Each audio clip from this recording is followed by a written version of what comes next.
जी नमस्कार, मेरा नाम कृष्णपाल राठौर है और आप म्हारो राजगढ़ का यूट्यूब चैनल देख रहे हैं। पंडित धीरेन्द्र कृष्ण शास्त्री के बाद अब पंडित प्रदीप जी मिश्रा भी पूरी तरह से फंस चुके हैं। उन पर भी विवाद खड़ा हो गया है। विवाद क्यों खड़ा हुआ है, किस लिए खड़ा हुआ है, इसकी पूरी वजह मैं आपको बताऊंगा, पूरी डिटेल आपको दूंगा। बस वीडियो को अंत तक देखिएगा। जितने भी शिव भक्त हैं उनके लिए भी श्री शिवाय नमस्तुभ्यम है हाथ जोड़कर। और विवाद की वजह यह है कि 3 फरवरी से पंडित प्रदीप जी मिश्रा मध्य प्रदेश के बुरहानपुर जिले में कथा करने वाले हैं। लेकिन कथा से पहले ही भीम आर्मी के जो पदाधिकारी हैं उन्होंने ज्ञापन सौंपकर कथा को रोकने की मांग की है और कहा है कि पंडित प्रदीप जी मिश्रा संविधान का अपमान करते हैं। उन्होंने पिछली कथा में संविधान का अपमान किया था। अब संविधान का अपमान उन्होंने कैसे किया था, किस लिए किया था, ये स्पष्ट उन्होंने नहीं किया है। अगर उन लोगों ने स्पष्ट भी किया हो तो मैं पढ़ नहीं पाया होगा।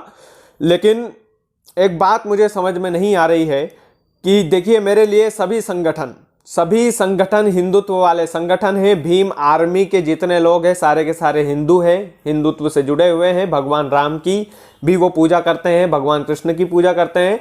सभी लोग अपने अपने देवी देवताओं को पूजते हैं, सारे के सारे। वो भी शिव मंदिर में जाते होंगे, ऐसी बात नहीं है। करणी सेना वाले भी करते होंगे ऐसा। जितने भी हिंदुत्व वाले जो संगठन हैं, चाहे भीम आर्मी हुआ, चाहे करणी सेना वाले हुए, चाहे आरएसएस हुआ, चाहे बजरंग दल हुए, चाहे जो भी संगठन हुआ, सभी के सभी हिंदू हैं। इस बात को आप ध्यान रखिए। और आप यदि किसी संत के खिलाफ आवेदन दे रहे हैं तो आप ये समझ लीजिएगा कि हमारे भारत को तोड़ने की साजिश की जा रही है। यदि आप भीम आर्मी के होकर, यदि आप हिंदू होकर हिंदू संत के खिलाफ आप थाने में जाकर आवेदन दे रहे हैं, कथा को रुकवाने की कोशिश कर रहे हैं, तो आप ये सोच लीजिएगा कि फूट डालो राज करो वाली नीति अभी भी अपनाई जा रही है। जितने भी भीम आर्मी के लोग इस वीडियो को देख रहे होंगे, मैं जानता हूं कि उनके मन में गुस्सा होगा, क्योंकि कड़वा हमेशा गुस्से लायक होता है। कड़वा जो होता है वो हमेशा कड़वा ही होता है, ये ध्यान रखिए, कभी मीठा नहीं हो सकता। तो ये कड़वा सच बोल रहा हूं मैं आप लोगों से कहना चाहता हूं कि आप भी भगवान शिव की पूजा करते हो। और पंडित प्रदीप जी मिश्रा यही बताते हैं उनकी कथाओं में कि भगवान शिव की पूजा कीजिए, भगवान शिव को पूजिए। और आप यदि उन्हीं के खिलाफ आवेदन दे रहे हैं तो सर ये गलत है। पंडित प्रदीप जी मिश्रा हिंदुत्व का प्रचार करते हैं, भगवान शिव का प्रचार करते हैं, भगवान शिव की पूजा करने के लिए लोगों को प्रेरित करते हैं। और उनकी कथाओं से यदि आपको दिक्कत है तो आप थाने में जाकर उनके खिलाफ आवेदन दे रहे हैं, यानी कि आप हिंदुत्व को देखिए। कुछ लोगों को समझ में नहीं आता है। एक चीज़ मैं आपको स्पष्ट करता हूं, जितने भी लोग इस वीडियो को देख रहे हैं उन सभी से एक बात मैं बोलना चाहता हूं कि जो हिंदू संत हैं वही कटघरे में क्यों आते हैं?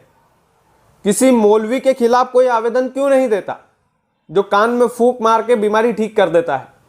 किसी पादरी के खिलाफ जो चर्च में कैंडल जलाकर बीमारी ठीक कर देता है, उसके खिलाफ कोई आवेदन क्यों नहीं देता भाई? पंडित प्रदीप जी मिश्रा के खिलाफ आप आवेदन दे रहे हैं और बोल रहे हैं संविधान का अपमान किया है उन्होंने। मतलब गजब ही है सर। संविधान से चलने वाले लोग हैं हम। हमारा हिंदू धर्म, जितनी मस्जिदें हिंदुस्तान में होगी उतनी कहीं भी नहीं होगी मेरे भाई। इस बात को ध्यान रखिए। जितने चर्च हिंदुस्तान में होंगे ना, उतने किसी भी देश में नहीं होंगे। तो ये सनातन धर्म जो है सभी समाज को लेकर चलता है।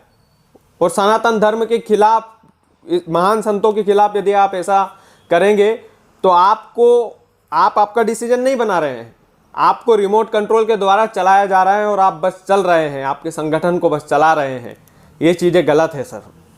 हाथ जोड़ के विनती है आपसे कि आप किसी का मोहरा मत बनिए। सभी लोग हिंदुत्व के लिए काम करते हैं, सभी लोग जो हिंदुत्व का भला चाहते हैं, सभी लोग जो हिंदू धर्म का प्रचार करते हैं, इन संतों के खिलाफ आप आवेदन मत दीजिए। इन संतों को कटघरे में मत खड़ा कीजिए, क्योंकि आने वाले समय में क्या होगा पता है? कोई कथा नहीं करेगा, कोई शिव पुराण की कथा नहीं सुनाएगा, इसलिए डर जाएगा कोई, इसलिए नहीं सुनाएगा सर, क्योंकि कौन पड़े कोर्ट कचहरी के चक्कर में।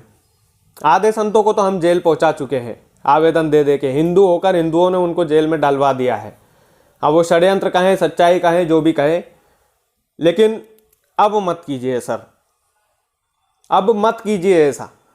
ये जो सवेरा है ना, इस सवेरे को आने दीजिए हिंदुस्तान में। और यदि इस सवेरे को आप रोकेंगे ना, तो आने वाली पीढ़ी आपको कभी माफ नहीं करेगा। इस बात को ध्यान रखिएगा, आने वाली पीढ़ी आपको माफ नहीं करेगी सर। इस बात को दिमाग में बैठा लीजिए आप। आपके बच्चे, आने वाले पीढ़ियां आपसे सवाल पूछेंगी कि आपने क्या किया था संगठन में रहकर, तो आप क्या जवाब देंगे? हमने हिंदू धर्म के गुरुओं के खिलाफ हमने आवेदन दिया था थाने में, ये आप बोलेंगे।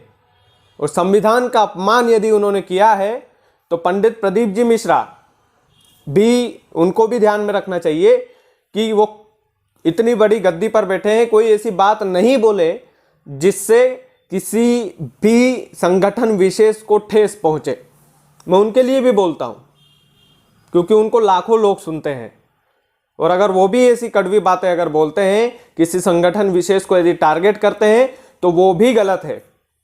लेकिन ये भी गलत है सर कि आप हिंदू संगठन होकर आप हिंदू गुरु के खिलाफ आवेदन दे रहे हैं, तो इससे बड़ी शर्म की बात नहीं हो सकती, बिल्कुल भी नहीं हो सकती। अब बाकी शिव भक्तों के हाथ में छोड़कर जा रहा हूं, आप डिसाइड कीजिएगा कि कौन सही है कौन गलत है। हमारे चैनल को सब्सक्राइब कर लीजिएगा। श्री शिवाय नमस्तुभ्यम।